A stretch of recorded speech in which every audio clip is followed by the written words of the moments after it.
Hello, welcome to my channel. I hope you like today's roses. They are my comfort roses, and I fall back on these roses when I've had a bad painting day, when something hasn't turned out right, but I still need to produce something. It all started when I found some paints in my paint box that I hadn't used in a long time. And I thought, wouldn't it be fun to paint red roses? But the reds I have, well, they're two reds and two pinks, just didn't go well together. And some better artists could have made something from them, but all I made was this. It just wasn't good, and I didn't know where to go with it, to be honest. And I sat around and thought about it for a while, and then I decided, heck, I'm going to scrap this one. I'm going to use some paint and paint over this. Actually, first I scraped it off, and then I painted over it, and then I did my comfort roses. I put out my usual palette, the one I feel safe with: titanium white, primary yellow, raw sienna, raw umber, French ultramarine blue, sap green, and alizarin crimson. So after I scraped off my canvas, I was left with this, a bit of a mess.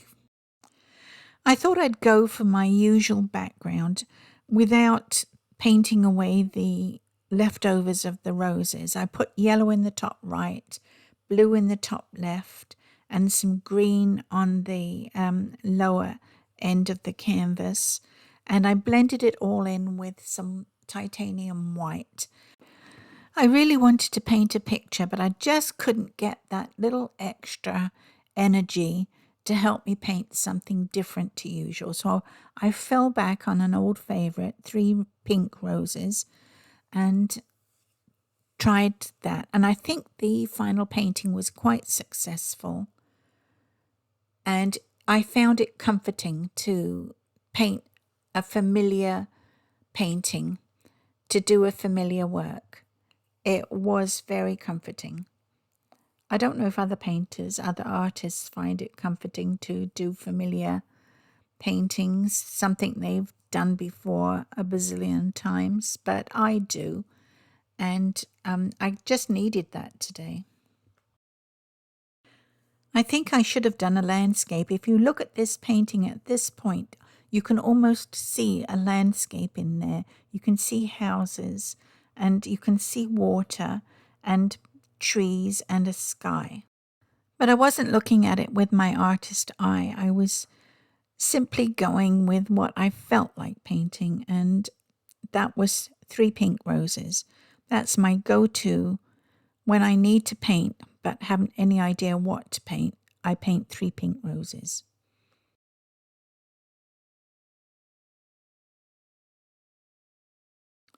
Here I'm putting on a base circle of color, and I'll pull the petals into this base. You won't see much of this color at the end of the painting. It will just peep through a little bit, and it will give the base of the painting, the base of the flower.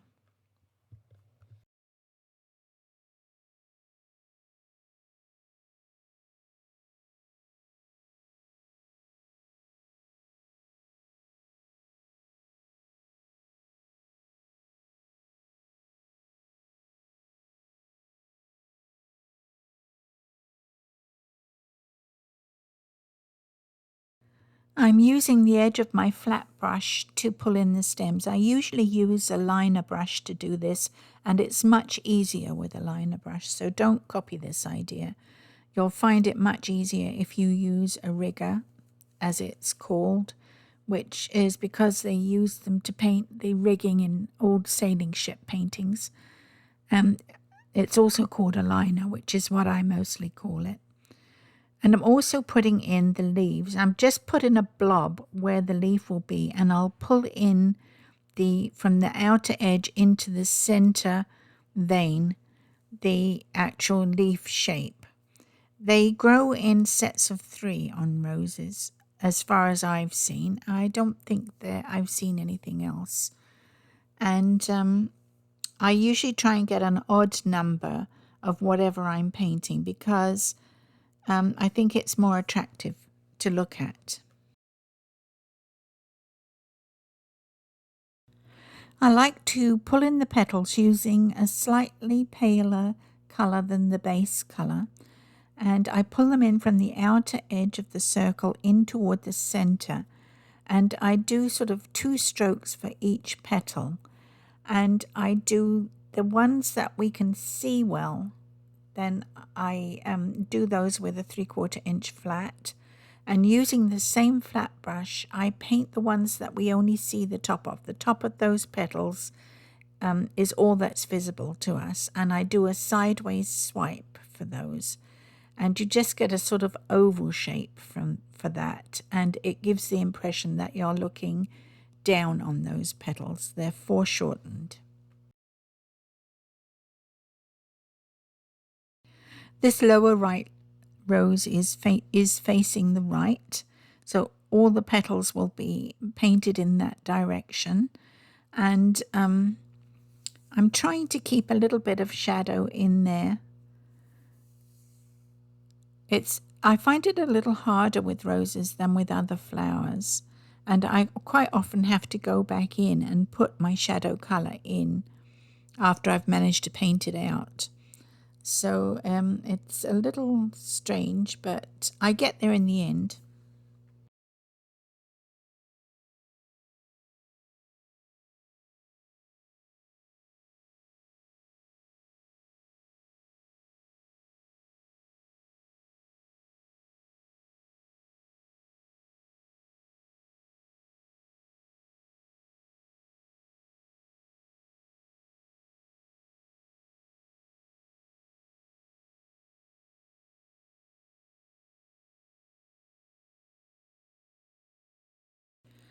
For my final highlight on the roses, I use straight titanium white, straight out of the tube, and I stroke that on the very edges of the petals and of the shortened petals, and I pull a full stroke in on the longer ones. I try and leave some colour on there and just put it on the tops of the petals. I hope I'm making sense. I'm all discombobulated today.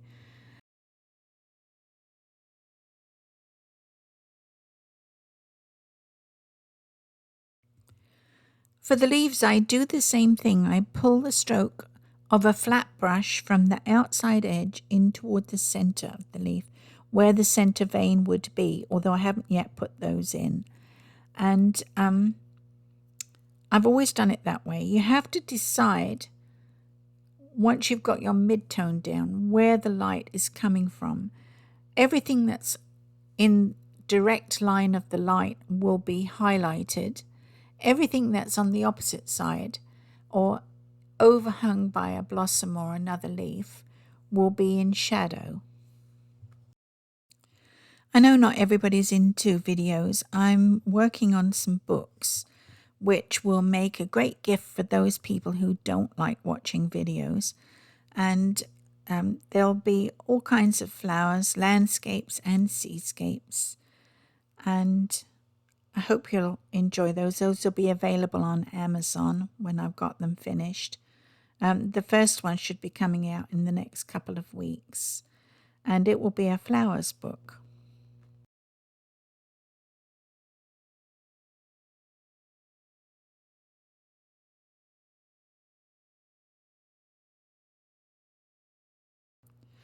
I use sap green for my basic mid-tone colour for the leaves, and then I mix French ultramarine blue in for shadow and primary yellow and titanium white in for a highlight.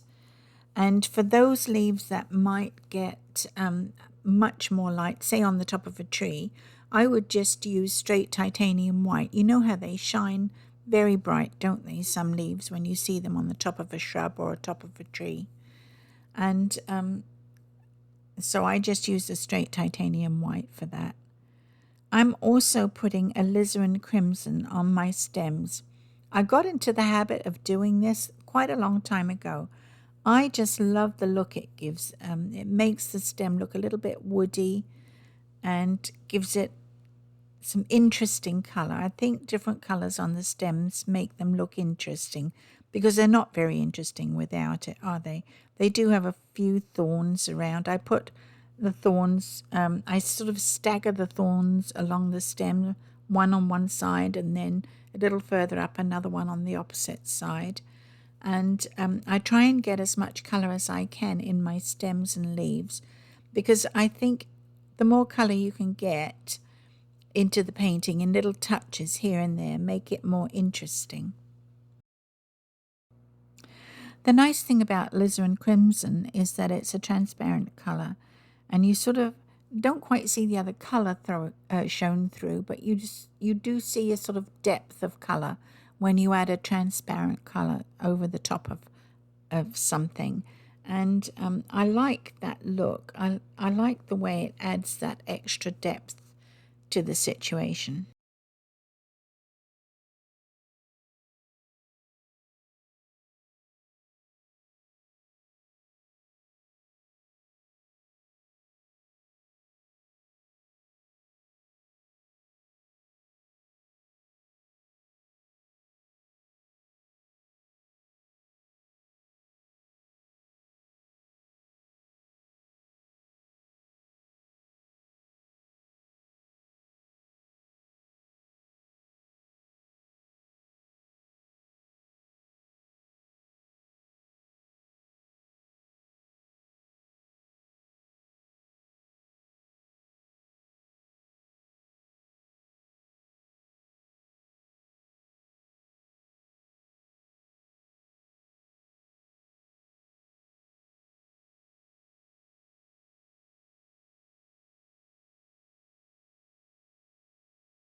Here I'm adding those touches of white to the petals, and I haven't left much colour on there, I've got to say. But it's being hit by the light. The light is coming from that direction. So I leave the darker pink underneath the flower. Maybe I will, maybe I won't.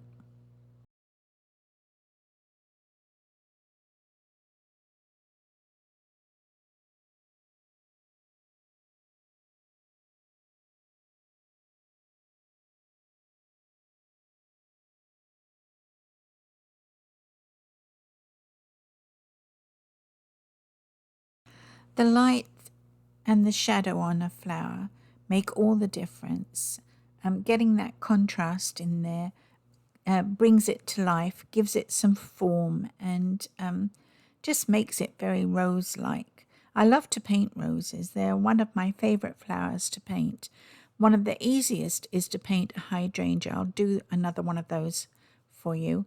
And lately I've been painting delphiniums. I don't know why, but I found a photograph of a delphinium and I thought, that's lovely, I have to paint that. And so that's my latest favourite. But roses will always be my most favourite.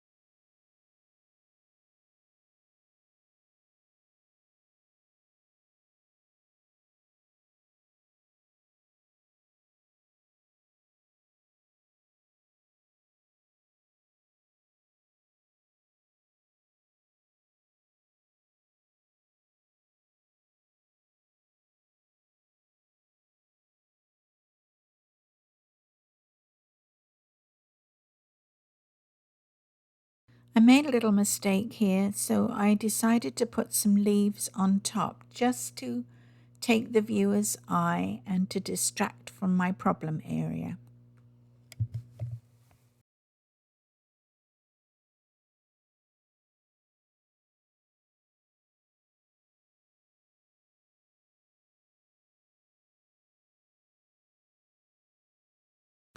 For my stamens, I dot in alizarin crimson, and then for a highlight on the stamens, I use raw sienna with a touch of primary yellow in it.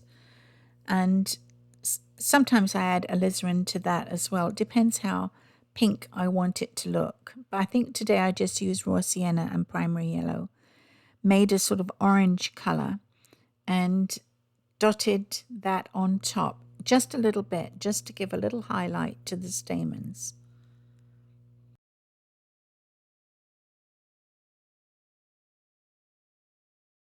The other thing I did was make the thorns a nice dark red.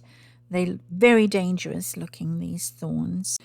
Well, I seem to have lost the footage where I painted the sepals, but as you can see in this thumbnail, they came out quite well, nice and twisty and curly and green, and a touch of alizarin on those as well.